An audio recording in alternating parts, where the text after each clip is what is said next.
Hello and welcome to Straight Talk. I'm Adijan Ayanar. For the past 2 years, Turkey and the European Union have seen relations worsen across a number of channels. But one major sticking point, and that is EU's promises to help shoulder the cost of millions of Syrian refugees in Turkey, has seen some progress.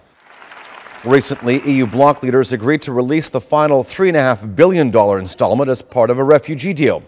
As part of that deal, which was signed back in March 2016, Turkey agreed to secure its borders and host refugees passing through on the condition that the EU gave certain concessions.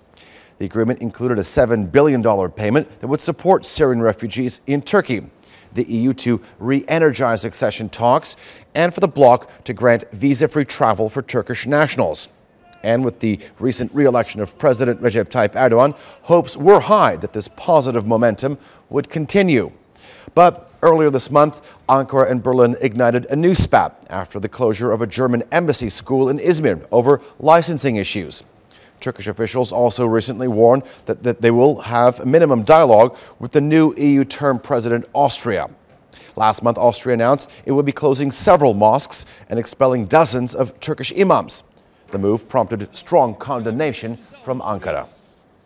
So, where are Turkey-EU ties headed? And what impact will an executive presidency have on relations?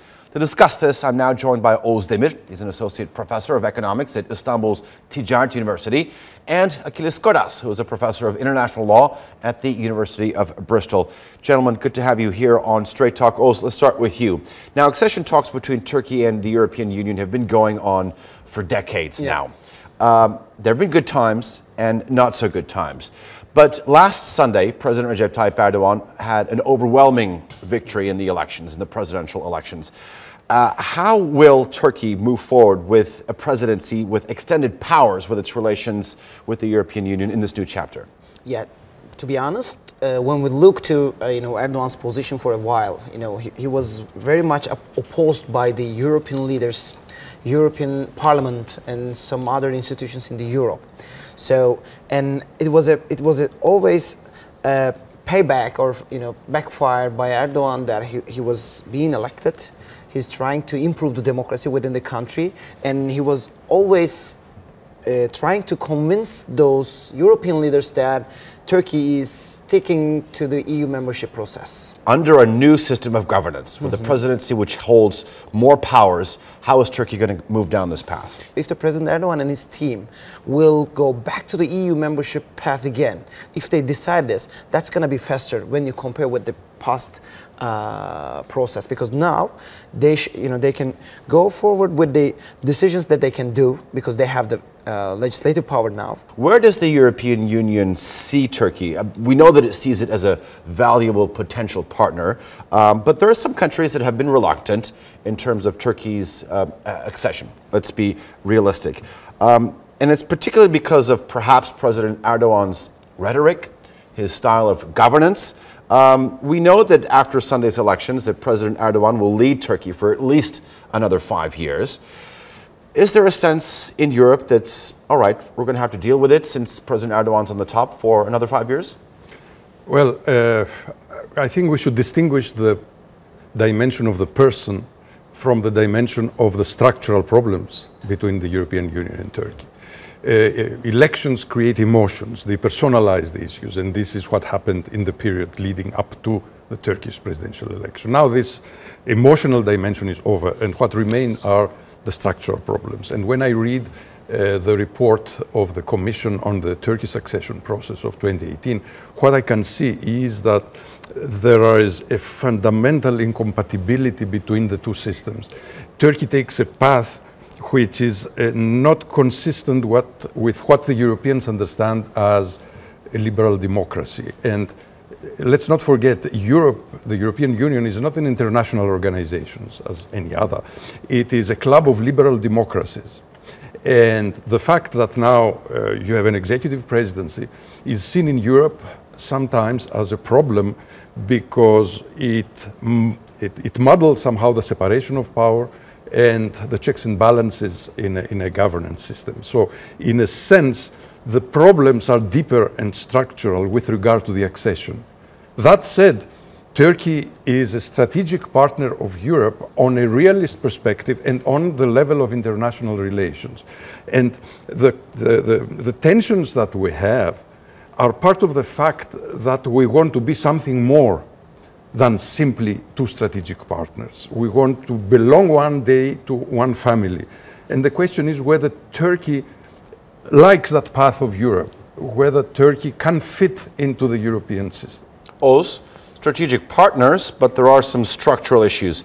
Now that Austria has taken over the term presidency of the European Union, and we know that it's not the most desired sort of choice in terms of Turkey, with Chancellor Sebastian Kurz and the government there vehemently opposed to Turkey's accession. Can we see any real progress?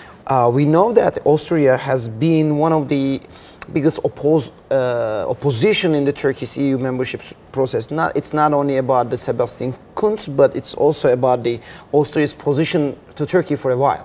So what we can say in that sense, Turkey and EU relations in the upcoming 6 months will not have too many progress. But it's not only about Austria one side, you know, because in the last 3-4 years, the negotiations are only in the technical level. In the political sense, it's not progressing. So there, you know, both sides are blaming each other in some topics, in the structural problems. But also, the only thing, as I said before, the only deal we had with the EU for a while is the Syrian issue. So that is the main problem. For example, the Turkish government is asking for the European leaders to operate with the visa-free regime for Turkish students. We know that Georgia, Ukraine, and some other countries got this right to do, but still Turkish is waiting in the door. Okay. Achilles, help us understand sort of, is the European Union's stance unified when it comes to sort of Turkey's membership in the European Union? Are there countries that are more against it or more for it? Yeah, let me first make a comment on the question of visas. I also agree that visa freedom must be granted to Turkish citizens. I don't agree with the position of the Union that Turkey must make all these changes in its counter-terrorism legislation before the visa freedom is being granted. However, I'm not so pessimistic about the EU-Turkey relations during the Austrian presidency, precisely because the Austrian presidency wants to manage the migration problem, and without Turkey this is not possible.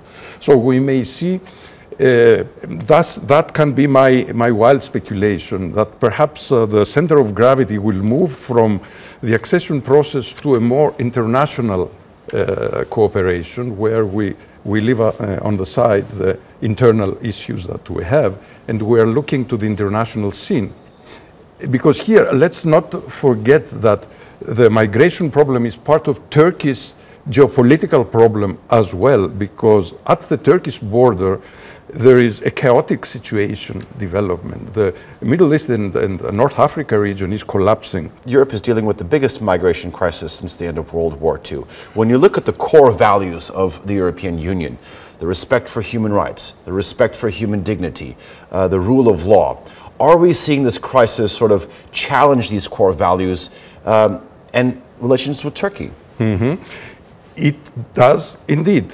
I admit that. But let me make here a point which is somehow ignored in the discussion, that Europe is a normative power, it's a soft power, it's a human rights power, so wants it to demonstrate itself. It's a liberal power, but it's also a realist power. When you see the treaties, the Treaty on the European Union, the core element of the foreign policy of the Union is to preserve its fundamental interests, its independence and its security. Therefore, imagine now an entity like the Union with 27 or 28 still member states getting this inflow of migration, not just the 1 or 2 million that we have got now, but you see a whole continent prepared to move in Europe if the circumstances permit it. This is a situation which challenges the basic order principles of the Union. And one of the basic principles of the Union which is challenged is the free movement of persons within the Union. So you need to understand that the Union here responds in a realist manner. And because it responds in a realist manner vis-à-vis the migration crisis, that's why I believe it can respond in a realist manner vis-à-vis Turkey on the level of international relations. Also, let me ask you, the releasing of these last tranche of $3.5 billion, it's been a strained topic for the Turkish side, always with the Turks with a bad taste in their mouth, saying the Europeans have never given us the money that they've promised. Is this sort of maybe a stepping stone, maybe so relations can move in the right direction? No, I don't think so. It was the part of the deal that the EU should complete. Because this deal was a deal with 3 billion euros to be donated to Turkey for the sake of the migrants in Turkey.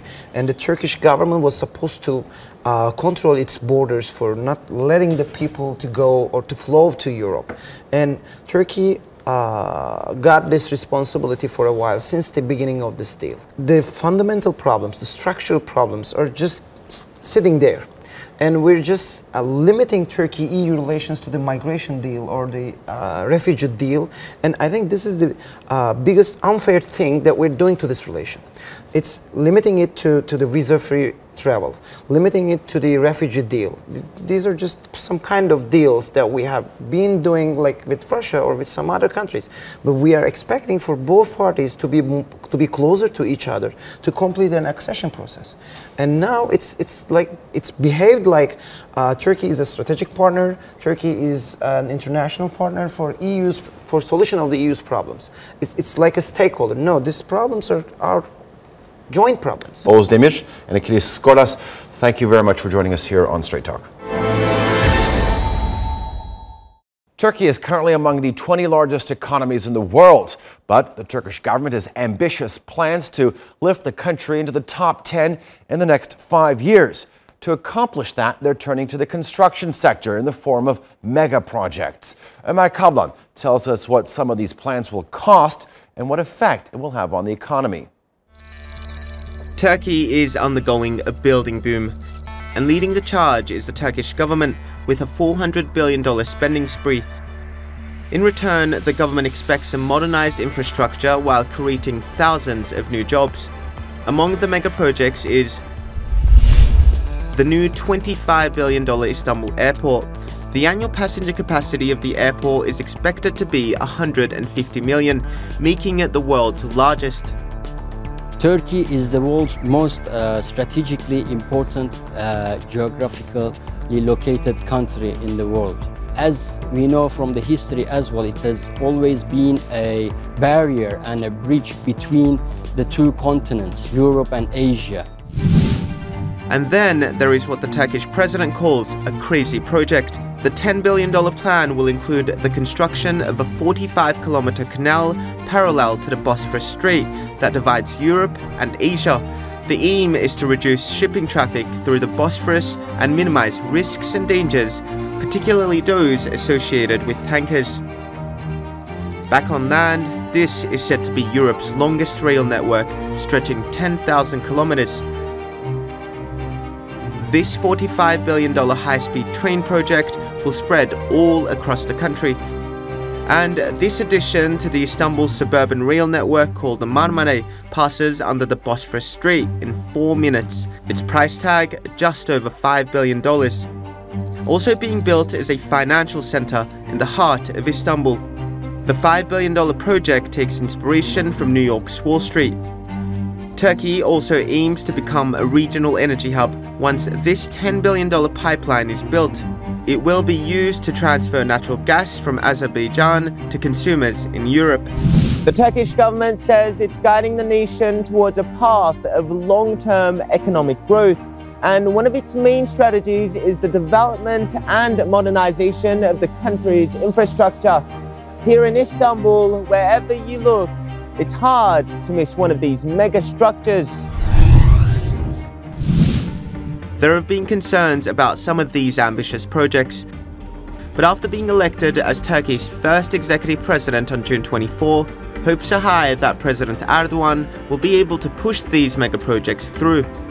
Recep Tayyip Erdogan is selected as the first president of Turkey. This will also have an importance on catching the interest of the FDIs and foreign investors.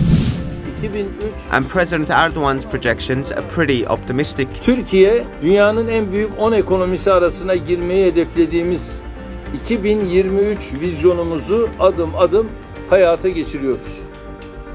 But only time will tell if all these investments are enough to take Turkey into the top 10 by 2023, the 100th anniversary of the founding of the Turkish Republic. Ömer Kablan, Straight Talk.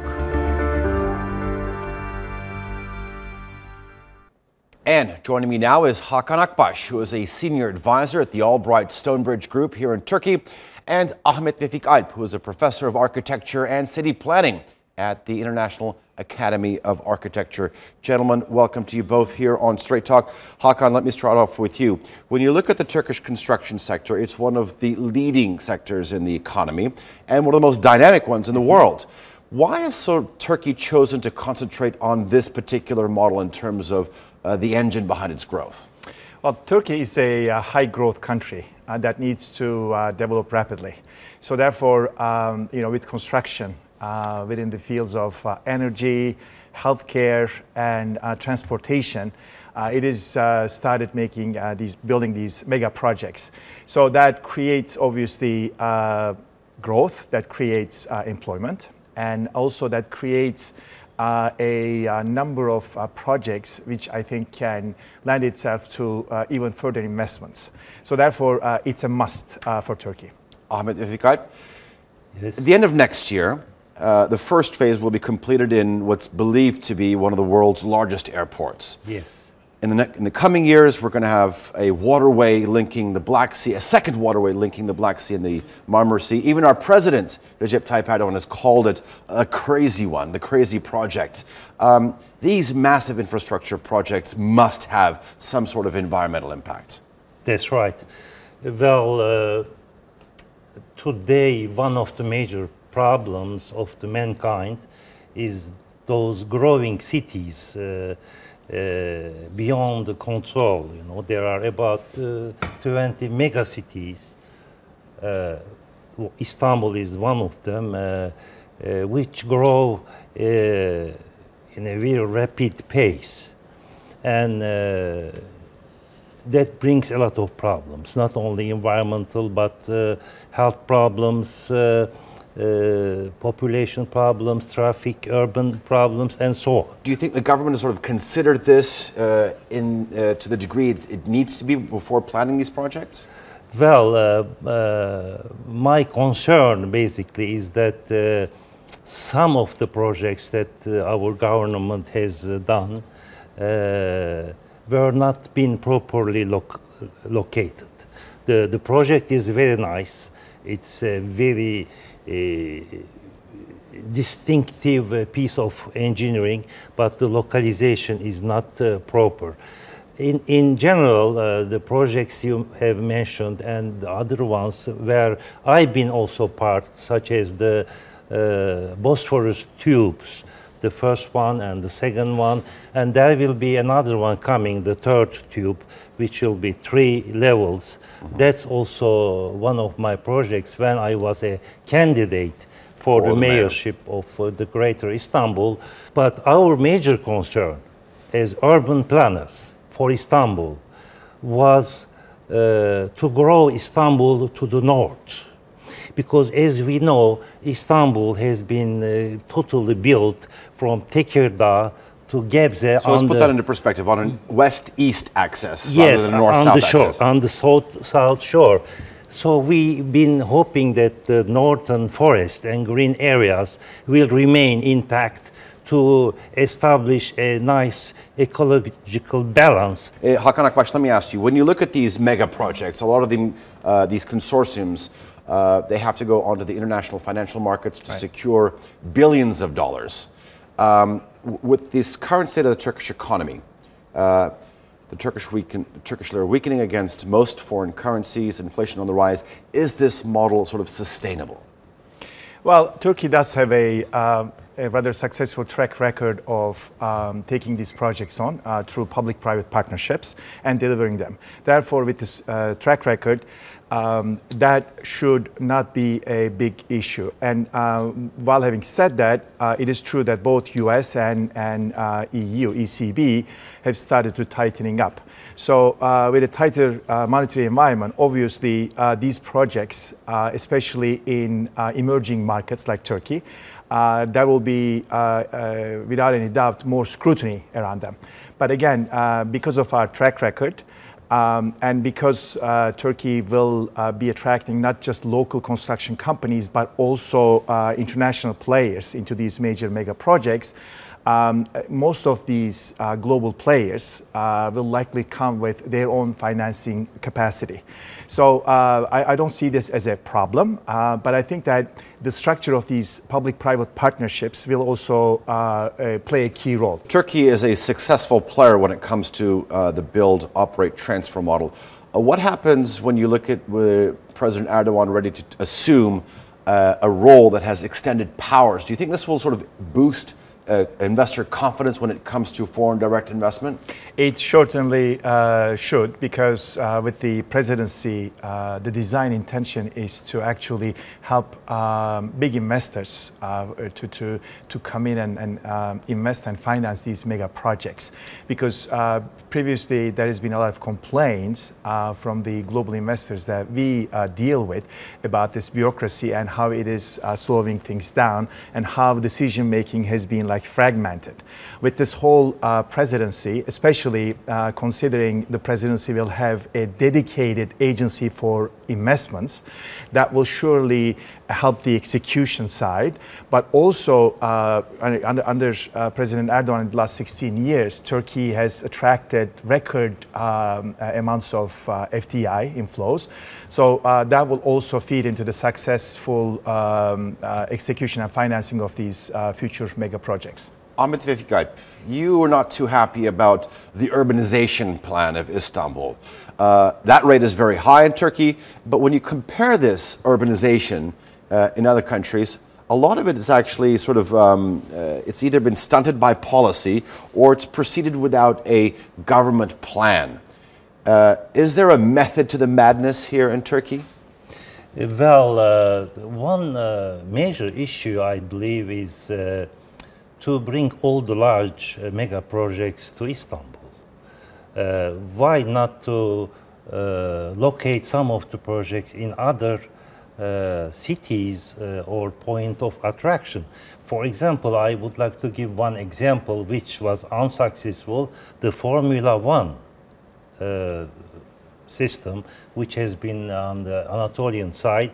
But that's not the Turkish government's fault, but rather the high demands of the organizers. That's right, but that's what I'm trying to say. The locality, the situation was not correct. At that time, I was, I believe, the chief advisor of the Prime Minister with Mr. Ecevit, and I proposed that the Formula One piste and this whole facility should be located in Selçuk Kuşadası, where there is sea, tourism, hotel, history, and a big, very large area, which is the delta of the Menderes River. But we shouldn't allow new habitation blocks or new residential, whatever, to come around them and fill all the area and the green. The North Airport, the third North Bridge and the highway, it's fine, but let's not allow any new urban development in this area. Let's them stay in the green. That's okay with me. Hakan Akbaş, is the government using these mega infrastructure projects as an extension of its political power and influence on society? Definitely, there is a domestic angle and there is a foreign policy angle. On a domestic angle, if you look at these mega projects, you can group them in transportation, energy, and healthcare. Especially healthcare has been one of the drivers of AK Parti's success in the last 14 elections. Therefore, that does pay off at the polls. But at the same time, if you start, for example, attracting foreign investments, especially through these tender-driven projects, obviously you create bilateral economic ties with Germany, with China, with US. That does give you the motivation bilaterally to be on better terms when it comes to foreign policy, and also you can use it as, in some cases, as a way to get what you want on the diplomacy side. But I have to remind you that the knife actually can cut both ways too when it comes to foreign policy and developing domestically. Ahmet Vefik, Hakan Akbaş, thank you very much for joining me here on Straight Talk. Well, that's all for this edition of Straight Talk with me, Adijan Ayanar. If you've got any comments or suggestions, please do share them with us on Twitter with hashtag Straight Talk. Also, don't forget to subscribe to our YouTube channel. Until next time, take care and goodbye.